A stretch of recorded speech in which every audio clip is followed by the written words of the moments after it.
سلام میگم به همگی. من ژینو ابراهیمی هستم و در کردستان ایران به دنیا آمدم.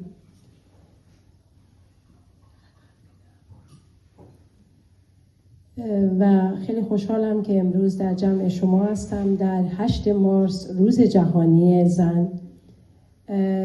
قبل از هر چیزی میخوام خیلی کوتاه خودم رو معرفی کنم و هرچند من معرفی شدم در دورانی که خیلی سن کمی داشتم از ایران خارج شدم و در کشورهای مختلفی از جمله کشور عراق، کشور ترکیه و الان در کانادا هستم. خب دورانی که من در کردستان عراق بودم به عنوان یک زن، از همون دورانی که نوجوان 14-15 ساله بودم مسئله آپارتاید جنسیتی رو متوجه شدم، این رو حس کردم، این رو لمس کردم و مثل همه دخترانی که در اون سن باید آزادانه زندگی کنن، ولی من و امثال من در زیر سایه حکومت اسلامی و ضد زن زندگی آزادی رو نداشتیم و چیزی به اسم برابری که همه ما خواستار اون بودیم رو نداشتیم و این واقعا دردناک هست برای من، برای شما، برای همه همسن و سالهای من که برای گرفتن یک زندگی نرمال، یک زندگی انسانی که حق همه زنا، حق همه دخترها هست داشته باشن ولی ازشون محروم میکنن.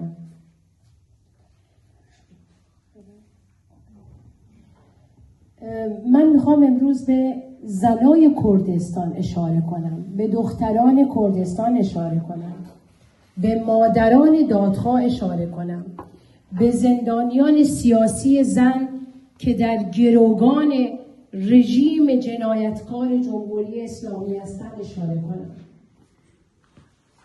من از انقلاب 57 شروع میکنم، دورانی که اصلا من به دنیا نیومدم. تقریبا 10 سال بعد انقلاب 57 که خمینی سر کار اومده من به دنیا آمدم، ولی از مادرم، از رفقام، از تاریخ من اینا رو خوندم که چقدر مردم کردستان شجاعانه در برابر این رژیم جنایتکار جنگیدن. فرمان خمینی در اردیبهشت 58 به کردستان رو میخوام براتون بگم. 24 روز مردم کردستان و به ویژه زنان کردستان خیلی جانانه در مقابل این رژیم که تا دندان مسلح بود ایستادگی کردن، مقاومت کردن. الان من از نسل جوان ادامه دهنده همون زنایی هستم که در اون دوران در انقلاب 57 نعی بزرگی به جمهوری اسلامی دادن. گفتن ما آزادی میخوایم، ما حجاب نمیخوایم. بله، من ادامه دهنده همون نسلی هستم که در دوران خمینی جنایتکار و الان هم که جمهوری جنایتکار 46 سال داره حکومت میکنه، مردم ایران رو سرکوب میکنه، زنان رو سرکوب میکنه و این سرکوب رو در کردستان بیشتر از جاهای دیگه انجام داده. چرا؟ به خاطر اینکه من و امثال من به عنوان کسی که در کردستان به دنیا آمدیم، از بد به تولدمون یک مبارز به دنیا آمدیم و این واقعیته. ما با تبعیض روبرو شدیم، با آپارتاید جنسیتی، با مسئله زبان مادری که از من و امثال من سلب شده. میخوام به عکس‌هایی رو بهتون نشون بدم. این عکس زندانیان سیاسی زن در کردستان هستش.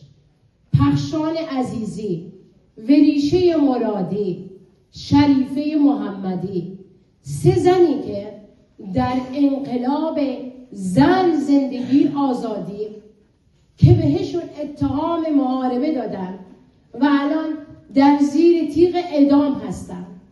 میخوام به مبارزاتشون اشاره کنم که تنها به خاطر گرفتن آزادی برای گرفتن حق انسانی خودشون و هم نوعا و هم سرنوشت‌های خودشون گرفتار شدن. به دست حکومت اسلامی و ضد زن، ناهید خداجو، زینب جلالیان، زندانی سیاسی زن در کردستان که نزدیک به 18 سال هست که در زندان به سر میبره و بهش حکم حبس ابد رو دادن، ولی حتی یک روز به اون ملاقات ندادن.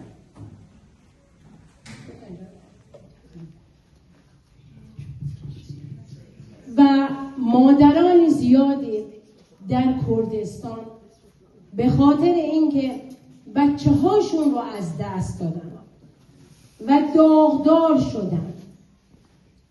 مادر فرزاد کمانگردای مینا، مادر رامین فاتحی که پسرش رو زیر شکنجه کشتن، مادر سارو قهرمانی و همه مادران دادخواه در کردستان و در ایران.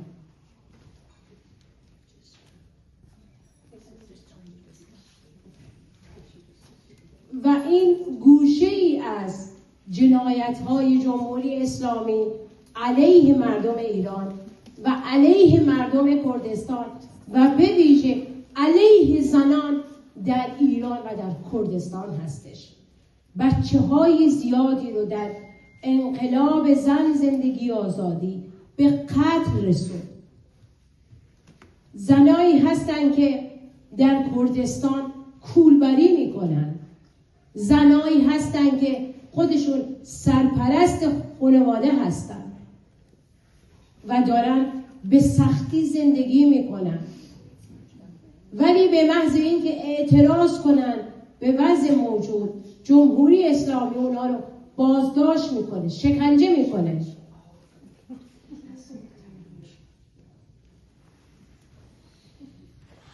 و امروز 8 مارس خیلی خوشحالم که در جمعتون هستم و میخوام به شما، به خودم، به همه زنای شجاع در کل جهان، به مادران دادخواه، به زندانیان سیاسی زن و به همه زنان جسور و شجاع در سرتاسر ایران تبریک بگم و مبارزه ما تا وقتی که همه ما زنان به آزادی و برابری کامل برسیم ادامه داره.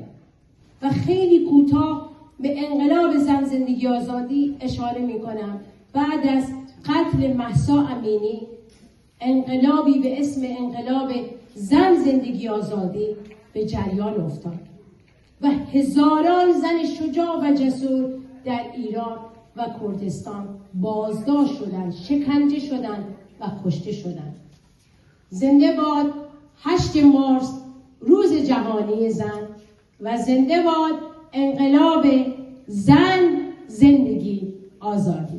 Woman life freedom. Woman life freedom.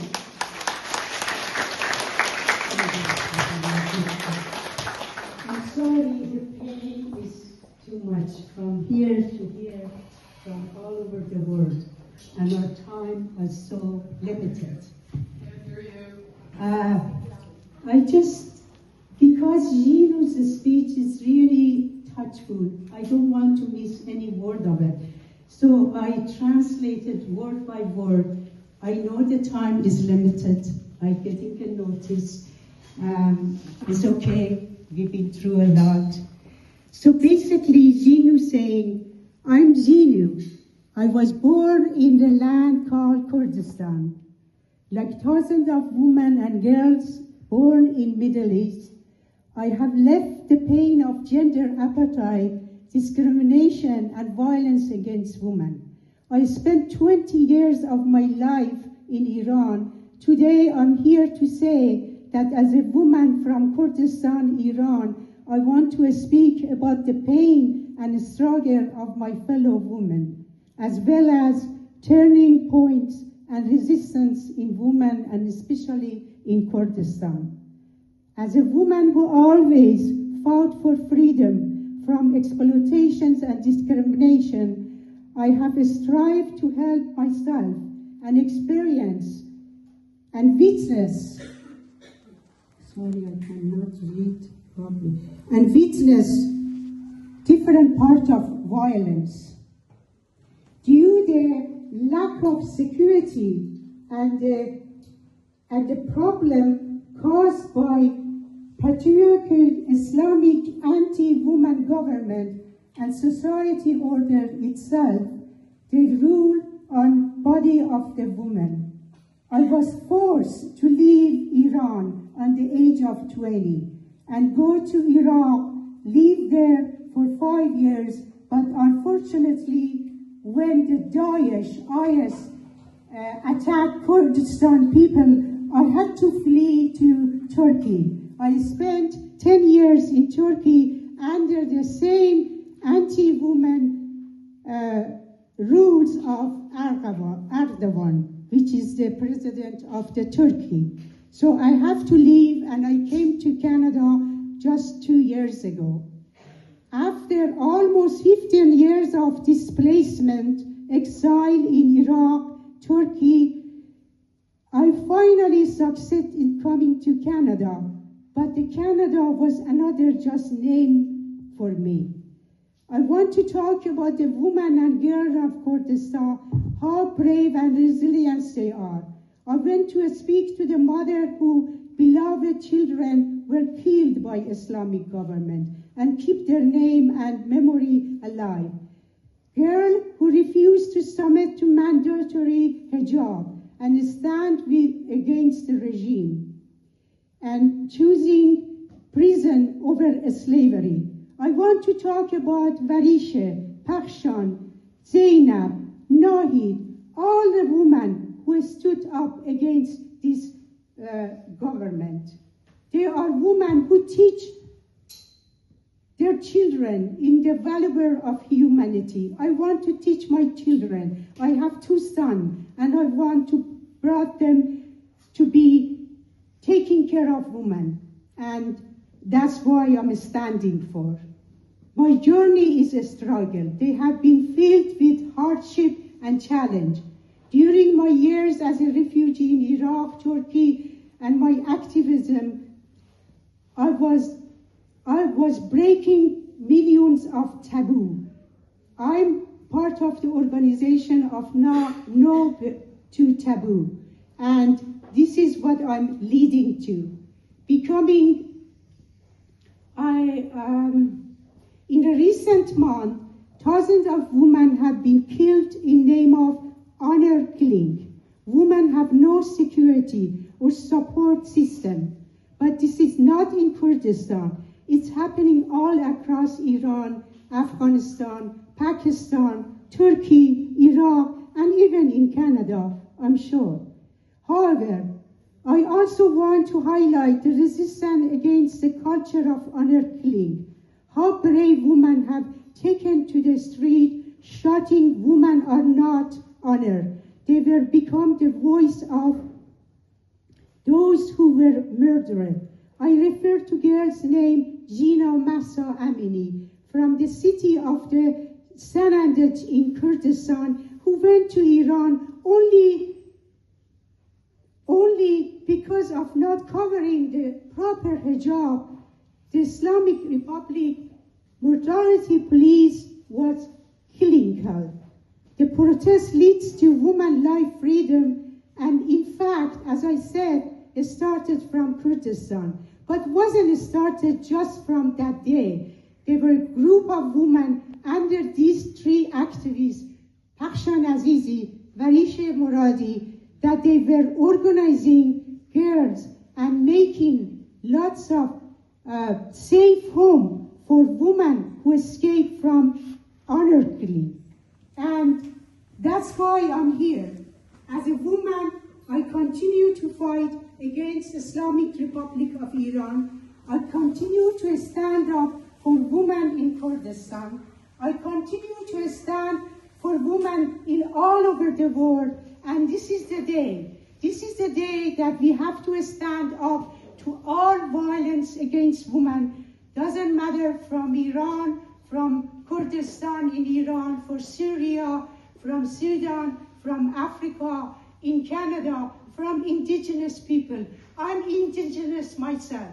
ژینو امینی and ژینو ابراهیمی, we are both indigenous people. We are facing the same problem that people in Canada with the indigenous people facing with the Islamic Republic of Iran. It's been 46 years of struggle, and they initiated right after 1979 when the Khomeini came in power, and the first demonstration in Iran was in Tehran. As you see in the picture, they were fighting against hijab. They didn't want hijab, and they continue. This woman life freedom is a continuation of that revolution. They never stop and never will stop. And I'm ژینو for them, and I continue to do all my life to get rid of, overthrow Islamic Republic of Iran and free half a woman all over the Middle East. And I hope this woman revolution continue all over the world. And I'm hoping it will be one day.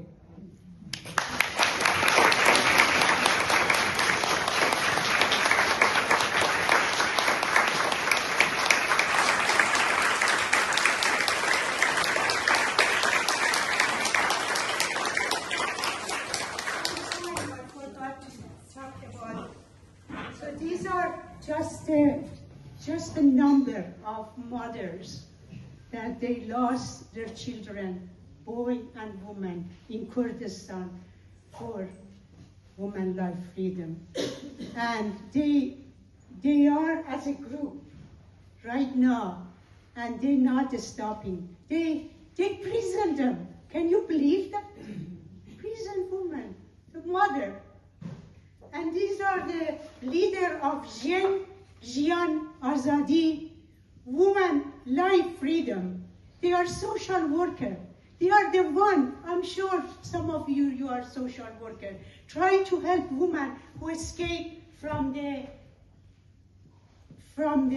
violence. And these are what they are facing. They are on the death row. They can kill them any minute. It's just ticking up. It's It's not, huh? Thank you. Is this working? Okay. Thank you very much to our panelists for insightful, moving stories that we can all take with us today and learn from. We have, and thank you, Verda, for your translation. I'm sorry if I was emotional. We have about 8 minutes if anybody would like to ask a question or start a conversation with our panelists. Yes, right there. Can you introduce yourself and talk really loud? Thank you. Maybe I could borrow the mic. Or maybe I'll come down here.